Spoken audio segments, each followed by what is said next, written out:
हैं, liver function test, यानी LFT। हाँ, और आज की इस चर्चा का जो मुख्य आधार है वो एक बहुत ही विस्तृत स्रोत है, संजय द्वारा तैयार किया गया एक 12 स्लाइड का प्रेजेंटेशन स्क्रिप्ट। एग्जैक्टली। और इस प्रेजेंटेशन वाले वीडियो पर वो HDRS वाटरमार्क भी मौजूद है। तो हमारा मिशन आज यही है कि इस क्लिनिकल जानकारी को आसान भाषा में समझें। बिल्कुल। लोग अक्सर कहते हैं ना कि लिवर शरीर का इंजन है, लेकिन इस प्रेजेंटेशन के डेटा को अगर हम करीब से देखें तो लिवर सिर्फ एक इंजन नहीं है। हाँ, ये एक बहुत ही सतही तुलना हो जाती है। वही तो, ये तो एक बेहद सुरक्षित और बहुत ही जटिल केमिकल प्रोसेसिंग प्लांट की तरह है। और LFT का हर एक पैरामीटर हमें उस प्लांट के अलग अलग विभागों की रिपोर्ट देता है। सही कहा। और इस प्लांट वाले रूपक को ही अगर हम आगे बढ़ाएं ना, तो ये प्लांट मुख्य रूप से 3 स्तरों पर काम करता है। ओके, 3 स्तर। हाँ, पहला है वेस्ट मैनेजमेंट, मतलब शरीर का जो कचरा है वो कैसे प्रोसेस होकर बाहर जा रहा है। दूसरा है प्लांट की अपनी जो स्ट्रक्चरल इंटेग्रिटी है, मतलब दीवारें और मशीनें सही हैं या नहीं। बिल्कुल, क्या प्लांट की कोशिकाएं खुद तो टूट फूट नहीं रही हैं। और तीसरा है इसका मैन्युफैक्चरिंग हब, मतलब क्या ये प्लांट वो जरूरी प्रोटीन्स बना पा रहा है जिन पर पूरे शरीर का अस्तित्व टिका है। राइट। तो संजय का ये जो प्रेजेंटेशन है वो इन्हीं 3 पैमानों पर LFT को समझाता है। तो सबसे पहले उस कचरे की बात करते हैं, बिलीरुबिन। हाँ, बिलीरुबिन। स्लाइड 4 में इसका बहुत अच्छा जिक्र है। देखिए, मैंने अक्सर पढ़ा है कि बिलीरुबिन जो है वो रेड ब्लड सेल्स के टूटने से बनता है, पर यहाँ मुझे हमेशा एक विरोधाभास लगता है। कैसा विरोधाभास? मतलब अगर लाल रक्त कोशिकाएं अपनी उम्र पूरी करके टूट रही हैं, तो ये तो स्प्लीन का काम है ना, इसमें लिवर का क्या लेना देना? अगर किसी का बिलीरुबिन बढ़ा हुआ है तो हम सीधे लिवर पे उंगली क्यों उठाते हैं? हाँ, ये एक बहुत ही जायज तकनीकी उलझन है। मतलब देखिए, जब स्प्लीन पुरानी लाल रक्त कोशिकाओं को तोड़ता है तो जो बिलीरुबिन बनता है वो वसा में घुलनशील होता है। Fat soluble. अच्छा। हाँ, इसे अनकॉन्जुगेटेड बिलीरुबिन कहते हैं। और ये रूप ना शरीर के लिए बहुत ज्यादा जहरीला होता है। ओहो। और खून के जरिए ये आसानी से बाहर नहीं निकल सकता, क्योंकि ये पानी या पेशाब में घुलता ही नहीं है। तो मतलब लिवर यहाँ पर एक फिल्टर की तरह आता है। फिल्टर ही नहीं, लिवर का काम इस जहरीले पदार्थ को पकड़ना और इसके साथ एक केमिकल प्रोसेस करना है जिसे कॉन्जुगेशन कहते हैं। Okay, conjugation. हाँ, लिवर इसमें कुछ विशेष एसिड मिलाता है जिससे ये पानी में घुलनशील बन जाता है और अब इसे पित्त यानी बाइल के रास्ते आंतों में भेजा जा सकता है। अच्छा, तो इसका मतलब है कि अगर रिपोर्ट में बिलीरुबिन का स्तर, जो कि प्रेजेंटेशन के हिसाब से 1.2 से नीचे होना चाहिए, अगर वो बढ़ रहा है तो इसके पीछे 2 अलग-अलग मैकेनिज्म हो सकते हैं। बिल्कुल, 2 अलग चीजें हो सकती हैं। या तो लिवर की कोशिकाएं इतनी सूज गई हैं कि वे उस जहरीले बिलीरुबिन को प्रोसेस ही नहीं कर पा रही हैं, या फिर उन्होंने प्रोसेस तो कर दिया लेकिन प्लांट से बाहर निकलने वाला जो पाइप है, पित्त की नली, हाँ, वो कहीं ब्लॉक हो गई है और वो कचरा वापस खून में ओवरफ्लो हो रहा है। ये बिल्कुल कार के एग्जॉस्ट के धुएं की तरह है ना, धुआं बाहर नहीं निकल रहा, तो मतलब या तो पाइप ब्लॉक है या इंजन में दिक्कत है। एग्जैक्टली यही होता है। और जब ये बिलीरुबिन खून में ओवरफ्लो होकर पूरे शरीर में घूमने लगता है ना, तो इसकी एक खास केमिकल प्रकृति सामने आती है। वो क्या? बिलीरुबिन का हमारी त्वचा और आंखों के सफेद हिस्से में एक प्रोटीन होता है, इलास्टिन। उसके प्रति बहुत मजबूत आकर्षण होता है। अच्छा, तो वहां जाकर चिपक जाता है। बिल्कुल, वो वहां चिपक जाता है। इसीलिए जब बिलीरुबिन बढ़ता है तो सबसे पहले आंखों का सफेद हिस्सा पीला पड़ने लगता है। राइट। जिसे हम पीलिया या जॉन्डिस कहते हैं। राइट, पीलिया। मतलब ये सिर्फ खून में किसी केमिकल का बढ़ना नहीं है, ये उस केमिकल का हमारे ऊतकों में जमा होना है। बहुत ही दिलचस्प। लेकिन अगर मेरे खून में बिलीरुबिन बढ़ा हुआ है तो मैं सिर्फ उस एक नंबर को देखकर ये तो तय नहीं कर सकता कि खराबी प्रोसेसिंग यूनिट में है या फिर ड्रेनेज पाइप में। नहीं, बिल्कुल नहीं। सिर्फ बिलीरुबिन से पूरी बीमारी नहीं पकड़ी जा सकती। वही तो। इसका पता लगाने के लिए मुझे सीधे प्लांट के अंदर काम करने वाले कर्मचारियों को देखना होगा, जो कि हमारे ब्लड टेस्ट का दूसरा हिस्सा है, एंजाइम्स। हाँ, डैमेज के सिग्नल्स। राइट। संजय के प्रेजेंटेशन में SGPT और SGOT का बहुत प्रमुखता से जिक्र है। अब मेरी समझ से एंजाइम्स वो प्रोटीन हैं जो लिवर की कोशिकाओं के अंदर रहकर काम करते हैं। हाँ, मेटाबॉलिज्म चलाते हैं। तो अगर ये कोशिका के अंदर का हिस्सा है तो ये खून में तैरते हुए क्या कर रहे हैं? देखिए, खून में इनकी मौजूदगी ही डैमेज का सबसे बड़ा प्रमाण है। नॉर्मल कंडीशन में ये एंजाइम्स लिवर की कोशिकाओं के अंदर बंद रहते हैं। ओके। लेकिन जब कोई वायरस जैसे हेपेटाइटिस हो गया या बहुत ज्यादा फैट या कोई टॉक्सिन इन कोशिकाओं पर हमला करता है तो कोशिका की बाहरी झिल्ली कमजोर होकर फट जाती है, जिसे हम निक्रोसिस कहते हैं। Exactly, cellular necrosis.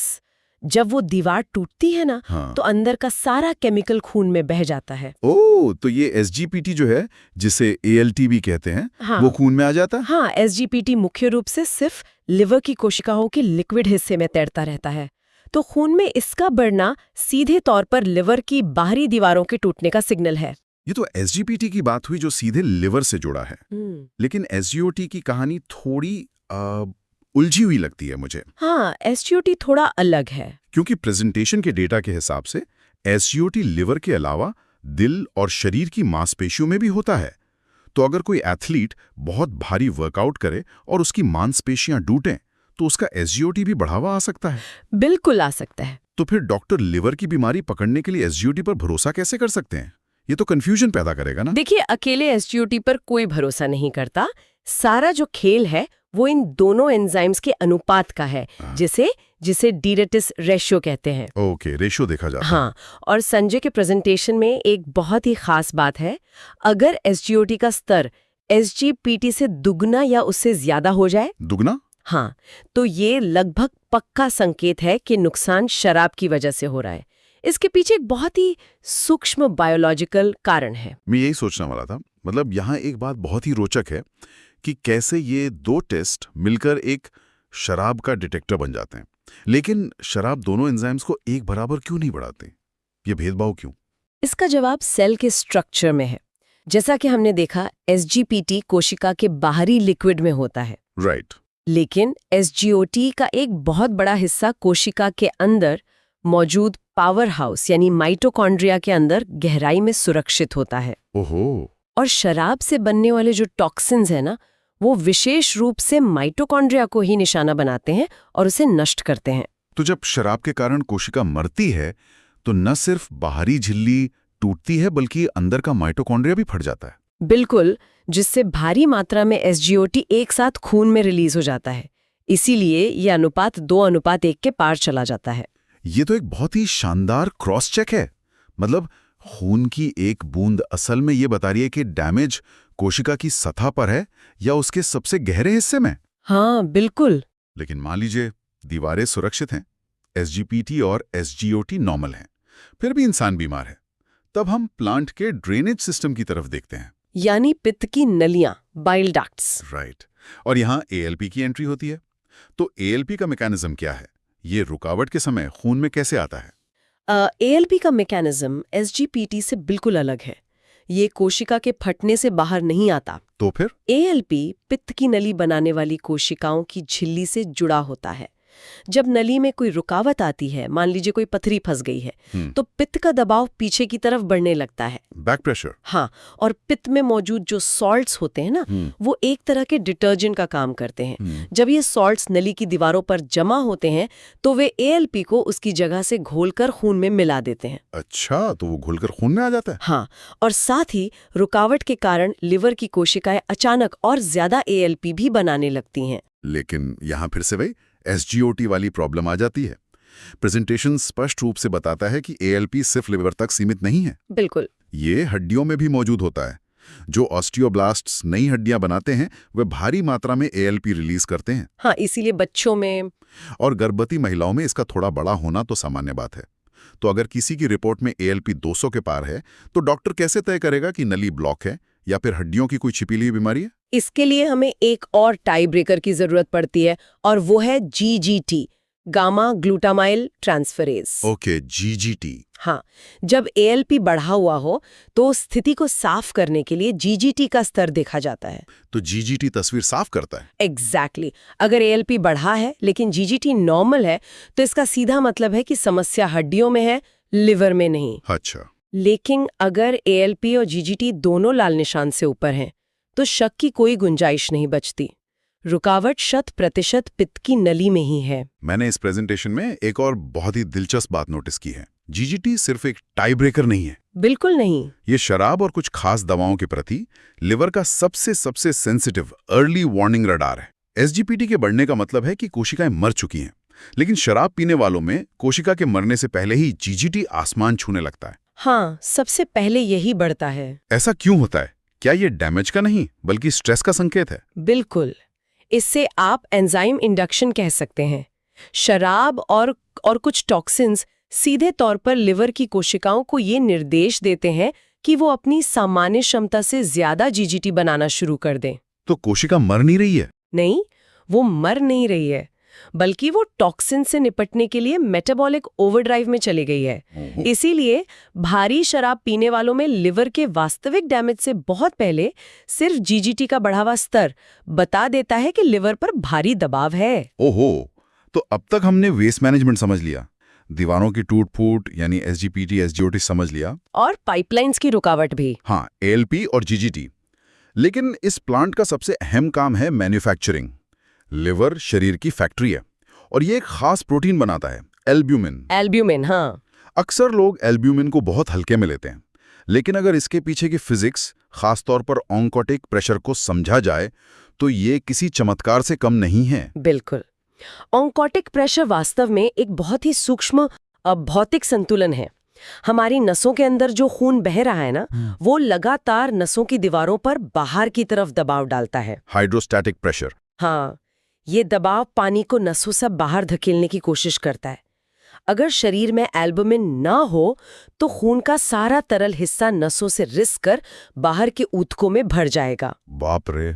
एल्बुमिन के अणु बहुत भारी होते हैं और खून में एक ऐसा चुंबकीय दबाव बनाते हैं जो पानी को वापस नसों के अंदर खींच कर रखता है। तो क्या हम कह सकते हैं कि एल्बुमिन एक तरह का स्पंज है जो खून को नसों के अंदर बांध के रखता है? बिल्कुल, ये एक मॉलिक्यूलर स्पंज की तरह ही है।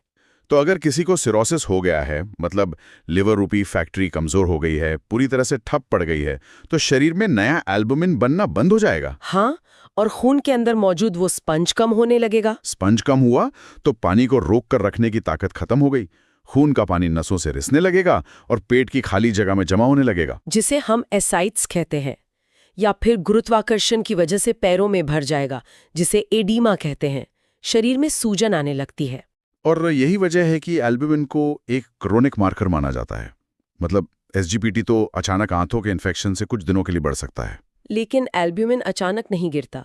इसकी हाफ लाइफ लगभग 20-21 दिनों की होती है। अच्छा, 21 दिन? हाँ, तो अगर किसी का एल्ब्यूमिन गिरा हुआ है तो इसका मतलब है कि लिवर हफ्तों या महीनों से संघर्ष कर रहा है और अब पूरी तरह थक चुका है।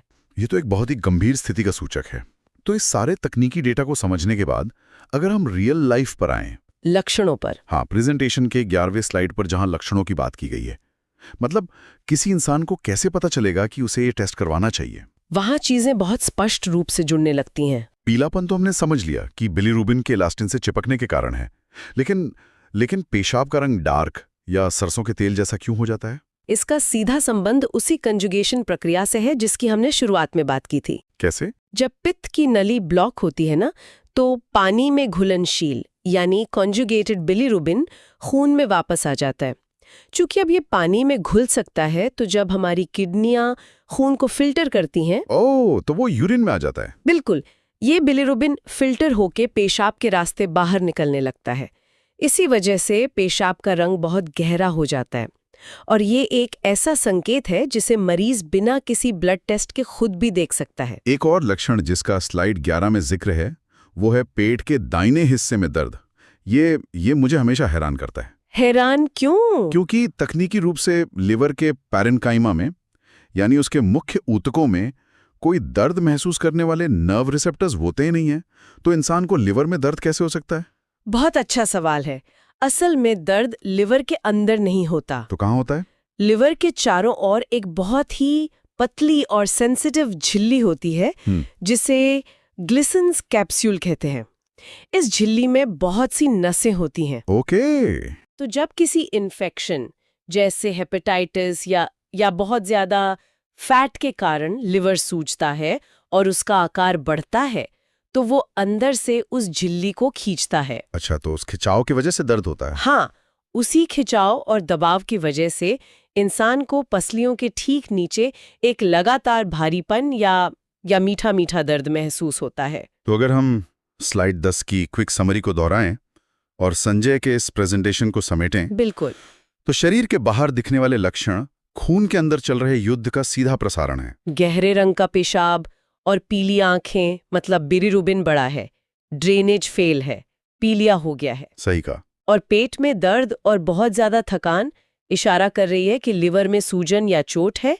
SGPT और SGOT खून में बह रहे हैं। ALP बढ़ा है तो नली में रुकावट है। और अगर पैरों में सूजन आ रही है तो मतलब एल्ब्यूमिन कम है, जो लिवर की भारी कमजोरी और सिरोसिस का संकेत है। राइट। ये सारांश किसी भी आम इंसान को अपनी रिपोर्ट को एक डॉक्टर की तरह बेसिक स्तर पर समझने की ताकत देता है। बिल्कुल। लेकिन देखिए, जानकारी का असली मोल तभी है जब हम इन संकेतों को, इन लक्षणों को पहचानें और समय पर कदम उठाएं। सहमत हूं। प्रेजेंटेशन की आखिरी स्लाइड यानी स्लाइड 12 का संदर्भ देते हुए हम ये निष्कर्ष निकाल सकते हैं कि लिवर हमारे शरीर का सबसे महत्वपूर्ण इंजन है और संजय की इस प्रेजेंटेशन से ये एकदम स्पष्ट है कि इसके हर एक पैरामीटर का अपना अपना एक अलग महत्व है। हाँ, और इस पूरी चर्चा से ना एक ऐसा विचार जन्म लेता है जिस पर हमें गंभीरता से सोचना चाहिए। वो क्या? देखिए, लिवर शरीर का इकलौता ऐसा अंग है जो खुद को दोबारा ठीक कर सकता है, मतलब रीजेनरेट कर सकता है। तो ये तो हम सब सुनते आए हैं। हाँ, लेकिन सोचने वाली बात यह है कि हमारी जो रोजमर्रा की जीवन शैली है, जैसे खान-पान और शराब, ये कितने लंबे समय तक इस इंजन को चुपचाप नुकसान पहुंचाती रहती है। मतलब बिना कोई बड़ा लक्षण दिखाए। बिल्कुल। इससे पहले कि एल्ब्यूमिन जैसे प्रोटीन गिरें और शरीर में हमेशा के लिए सूजन या कमजोरी यानी सिरोसिस आ जाए, क्या हम लिवर की इस रिकवरी की क्षमता को, इस रीजेनरेशन को बहुत हल्के में ले रहे हैं? एक बहुत ही गहरा और विचार उत्तेजक सवाल है। क्या हम अपने शरीर की इस सबसे शक्तिशाली रीजेनरेशन मशीन की सहने की क्षमता को ही उसकी कमजोरी मानकर उसके साथ खिलवाड़ कर रहे हैं? और इस सवाल का जवाब किसी मेडिकल रिपोर्ट में नहीं, बल्कि हमारे अपने विकल्पों में छिपा है।